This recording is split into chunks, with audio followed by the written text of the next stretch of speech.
What's up, guys? It's me, it's Jake from Jake Reacts, and welcome back to another reaction video. Funny that. Welcome back to another college football reaction video. Today, we're looking at Mac Jones, aka Mac Jones. Not quite sure why I do that or why I think that that's appropriate, but I don't know. It's just a name. It's a name and it's a face that just gets me going. Anyways, guys, this is his full pro day highlights, every throw. One of the first pro days to be broadcasted, I'm led to believe. For some weird reason, it's only allowing me to watch it in 360p. But that's okay. So, let's get into it. Luxury of throwing to some of the best receivers in the country. Not participating today, Jalen Waddle, Devontae Smith, but guys like Miller Forristall, Carl Tucker at tight end are out. So Jalen Waddle's not participating, which is interesting. I only saw him in that last game. He came on, he had a couple of good runs, but he was still limping. And I was like, fuck, are you really all good? No, he's not. And that was back in early January, and here we are in early April, and he's still not good. But that is for another video, not today. Devonta Smith, I've seen in a previous video, but he's not here today. So Mac Jones is throwing to probably not his first choice receivers, but is that a problem? No. Is it a consideration? Yes. Out there as well. So let's see what Mac has in store for us.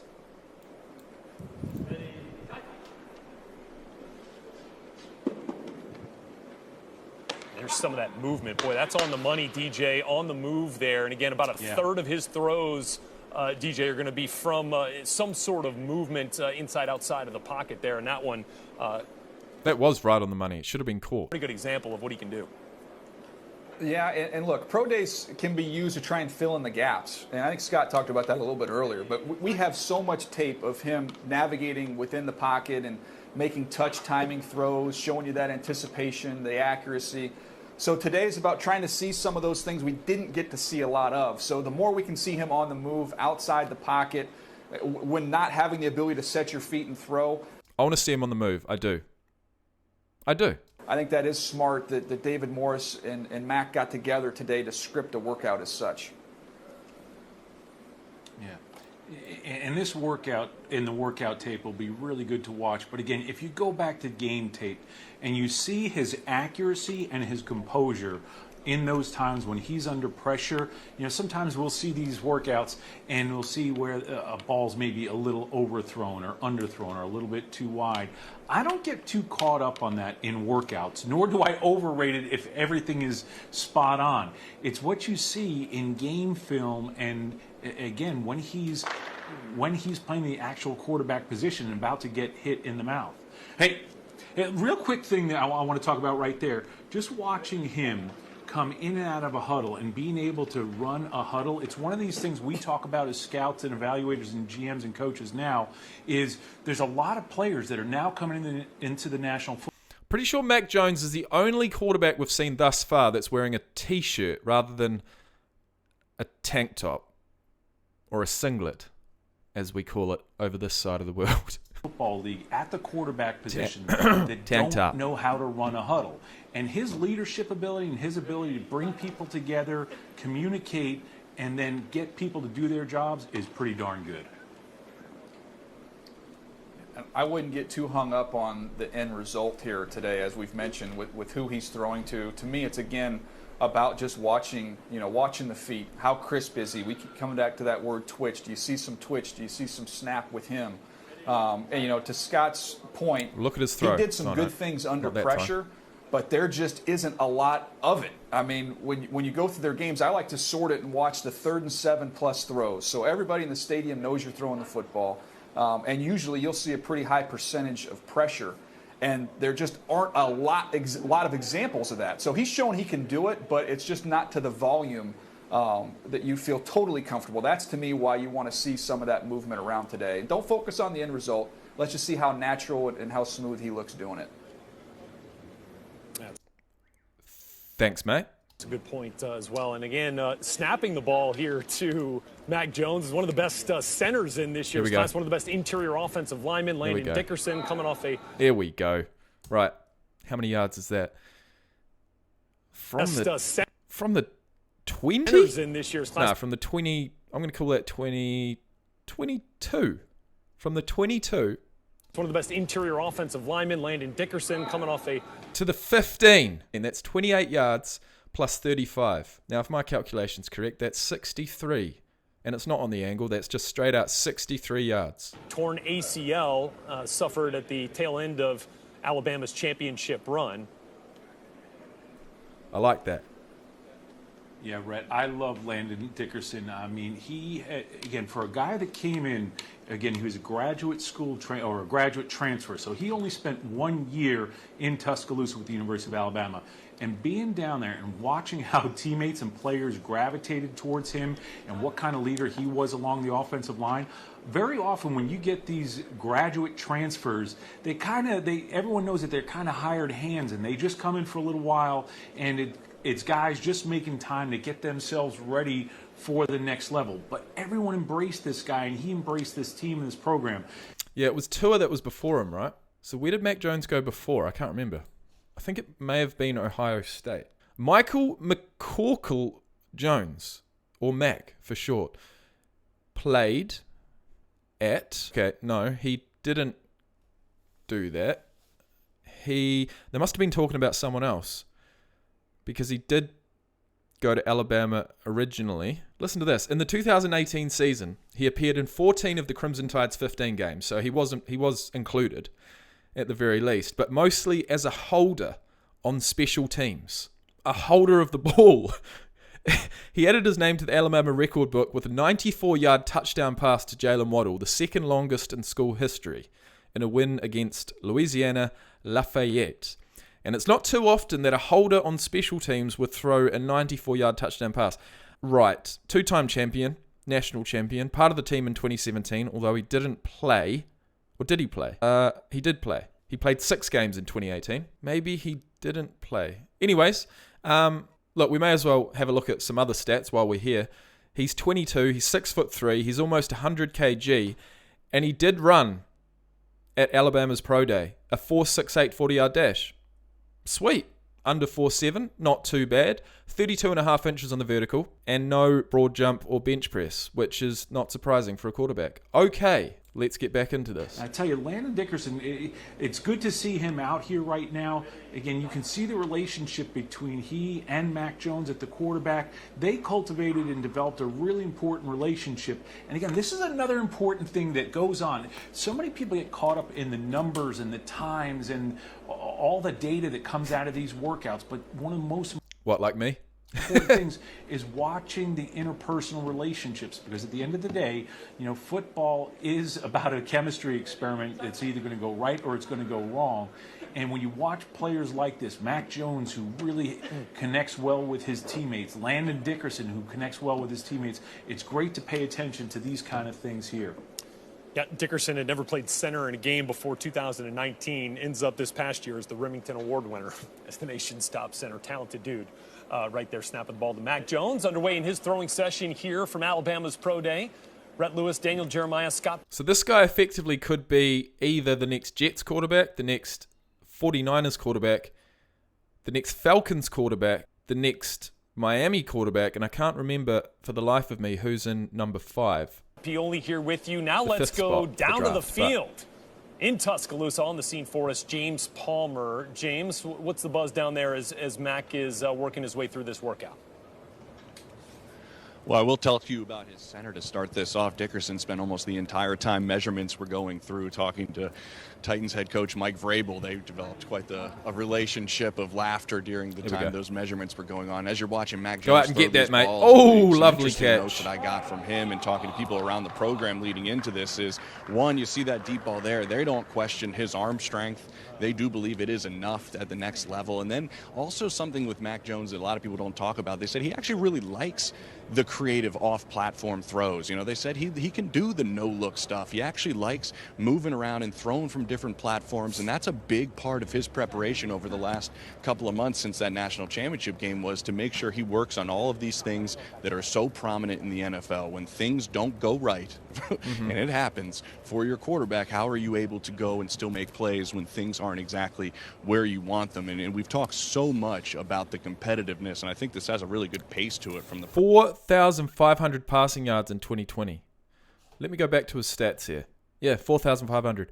123 passing yards in 2018, 1,503 in 2019, and he finally got the starting spot in 2020. And thank God he did, because he threw for 4,500 with 41 touchdowns to 4 interceptions. That's a 10-to-1 ratio. You don't see that every day. Pro days that I have been at, that he loves to throw the football. He's been in here, guys. I was told this story after their team banquet. He came in here with a couple of guys and said, I'd like to, throw the football around if you guys are cool with that. And they got out of their suits. So in some ways, while I agree with Scott that he is underrated as an athlete, he's not in the same class as some of those other guys that the young quarterbacks in the league right now possess. Another deep shot here from Mac DJ, Jones. I agree. Go ahead, Scott. No, I'm sorry. Yeah, I agree with that, DJ, in terms of even whatever his ceiling and best is as an athlete, it won't be at the same level. And, James, that's a terrific question that you ask, and those are the kind of questions that need to be asked in scouting rooms, right? There needs to be this contrarian angle and questions that are asked. And I would say this. I think sometimes people will get focused on the negative and trying to find out what a player can't do or where he won't go. Sure. He ran a 4.68 40-yard dash. Tom Brady ran over 5 goddamn seconds. But what I've seen in my 27 years in the league, I've seen a lot of players. Anything can happen. Anything can happen. Players that had much higher ceilings and had that room for growth and just can't get it done for whatever their reasons are, whether it's their makeup, whether it's their work habits, whether it's their work ethic. Just because someone has a ceiling, a famous coach once said, you show me a person where a coach keeps on saying he has a lot of potential, I'll show you a kid that hasn't done anything. So now someone can have potential, someone can have a high ceiling, but we've seen a lot of players, particularly at the quarterback position, with incredible tools, but they just can't seem to find a way to get out of their own way. And I don't think that'll be the case with Mac, but it's a very, very fair question to ask as to where is his ceiling.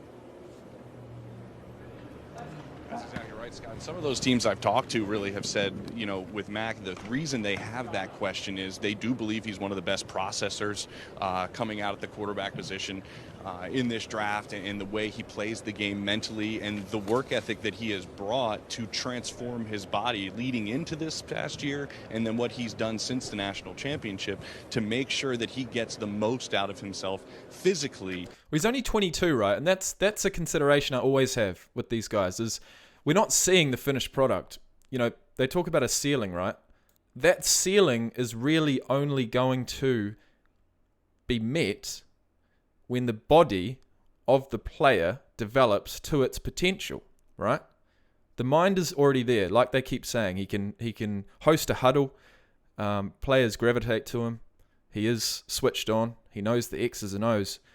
But that body is, look, I'm going to say that it's going to change. It's going to continue to change. He's only 22. As well, and I think one of the interesting parts that guys around here in the program talk about is that he understands the long game, right? And we saw that with him not moving on and waiting his time here, and he understands the long game, and that translates to the NFL as well. He is very mature in that sense, to where he understands that some things take time. He sees things a couple of steps ahead, and he has a mentality that this may happen and this may not happen right now. But great attitude. We're going to skip to the end. Hopefully we see some bombs.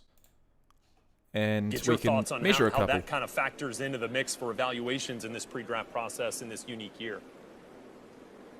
Well, I don't know about pre-draft evaluations, but to me, multiple trips to Tuscaloosa is definitely in the cards and something I love, because I don't know if you guys have ever been to Dreamland Barbecue in Tuscaloosa, which is one of the most unbelievable eateries on the planet. So good to know. Dreamland Barbecue. Oh, there he is. Mr. Waddle. else can get to Dreamland Barbecue, the happier they're going to be. Trust me. But no, Scott, I agree Scott, with DJ on the series. Yeah, DJ. I've never been more insulted. I've never been more insulted that you would think during my NFL scouting career that I haven't been to Dreamland Barbecue. That hurts, man. That gets right to my core. Well, DJ, I believe I've seen you at the Dreamland location, not only in Tuscaloosa, but the one in Mobile. I believe I have seen it. There's probably photographic evidence of you. Should have caught that, but look, we have to look up Dreamland Barbecue. Dreamland Barbecue, there it is. Dreamland, world famous barbecue ribs. Oh my God, that sounds fucking good. Carry out curbside pickup and delivery are now available. Look at that pulled pork on a bun with some pickles, barbecue ribs, nice sausage, chicken. Mate. You'd have to get a t-shirt, wouldn't you? You'd have to get a t-shirt. Let's look at the menu. Dreamland Barbecue in Tuscaloosa, Alabama. Oh my golly gosh. From the pit, our meats are cooked over a pit of hickory wood and basted with Dreamland barbecue sauce, served fresh off the pit with sliced white bread. Full slab of ribs, $22.99. I'll take one. I would. I'd take a full slab. I'd take. Look, let's get a cup of mac and cheese and a cup of potato salad, and a 24-ounce drink to wash it down. I'm fucking starving. You're throwing down some of that appetizer of the Wonder Bread, the white bread, and the Wonder sauce. Bread. Exactly right, the barbecue sauce. Absolutely. Please stop talking about food. Good news, literally James starving. Palmer, guys, can back up your evaluation. He went last night for dinner, so he's with He went us there last today. night. Just texted me that they're watching this workout for Mac Jones field level for us, and working in. That reminds me of when I did my marathon for Mac Jones late last year. To get towards the tail end of I went to a place called Fergburger. First time I'd been to Queenstown in many, many years, and the first time I'd gone to Fergburger. It's a world famous takeaway restaurant, just like Dreamland Barbecue's world famous. And I went and got 2 burgers, and that was my dinner the night before my marathon. And I thought, you know what? I'm capable. I know what I'm going to do. I'm going to finish this goddamn race, whatever I eat. So I treated myself. And lo and behold, we finished the race. Now, Mac Jones seems to have the same attitude, and I like that. of this workout. I do. That was Carl Tucker, tight end for the Crimson Tide, who came over. It does show in his physique. I'm not going to to lie. Nice ball. Yeah. He's not the most shredded of Look, they thought the quarterbacks, but he's clinical. deep ball today, Scott, would surprise some people. His effectiveness at pushing the ball down the field. Talking about Mac here. He doesn't would look surprise bad. Some scouts He's not and fat. He's not evaluators in attendance overweight. there today. He's just not shredded. Yeah, and I think DJ brought up a great point earlier. It's not just the end result of the ball and where it lands and the accuracy of it. What we're talking about here and what you really want to look at, and a lot of the tape is going to be looked at from this perspective right here, is seeing his throwing motion, seeing his foot placement, seeing what part of his body he's using to get the ball deep. How much is his core? How much is his hips? Right, how I'm going much to is his focus on arm? his throwing motion this next throw. How much is he using his legs? And to me, DJ nailed it so well earlier when he talks about he's consistently used the word twitch. And people don't necessarily, think about that word a whole lot as they're evaluating quarterbacks unless you're in the inner workings of a team, because passes. you want to see. We always Unbelievable. hear about quick release, right? How quickly can he see it, make the decision, and then get the ball out quick? Is it an elongated? Well, that looked good. That looked real good. Quickly can he From the 24 see it, make the decision, and then get the ball out quick? Is it an elongated? to the 15. Yet again, another 60-odd yard pass. Motion. Is the twitch there for him to deliver the ball either with distance and or velocity? Obviously, we're paying attention to the accuracy, but we want to see what kind of twitch is in the body, in the arm, in the hand, and wrist to get the ball out quickly with some snap and not too much motion from the rest of the body.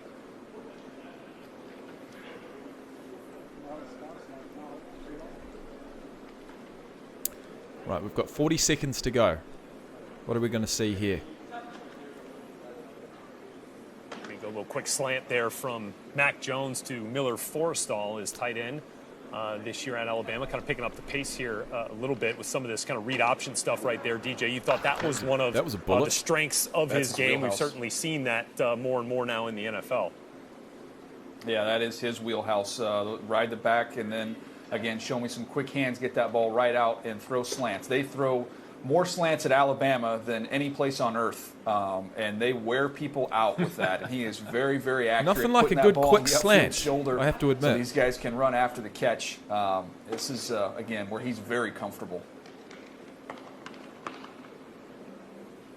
As a quick processor mentally, the other thing he does, DJ, you bring up the quick slant. Okay, there we go. Mac Jones in all his glory. Published on March the 24th, 2021. Today's date, my friends, I don't have my watch on, but I can look up here, and it is Friday the 9th of April. So, and I've probably got about 25 videos, 25 college football pro day videos to release. So this will most likely be in the middle. It is one of the last ones that I am recording, but I will bring it up the list a bit so you guys can have a look at some quarterbacks, because do I want to save all my quarterbacks for the end? No, I don't. But I have saved my reactions to them for the end. So, we've done Trevor Lawrence on my other channel, Justin Fields, Zach Wilson. There was another guy, Ian Book, another really impressive looking guy, but I can't exactly remember his name. Now we've done Mac Jones. We've also got Sam Ehlinger, and Trey Lance. So there's a fair few quarterbacks, there really is. A fair few notable quarterbacks. Look, I'm only saying they're notable due to the fact that they've got a Pro Day highlight video on the NFL channel. Because if you make it there, I'm going to say you're probably at least a first round prospect. But all of that and more will be revealed when we reach the draft. I cannot wait. I hope you guys are looking forward to it. If you do want to tune in for my reaction to the draft live, please do. Consider subscribing. Consider liking the video if you've enjoyed it. And I'll see you guys very soon for another reaction video. Peace out. Thanks for watching.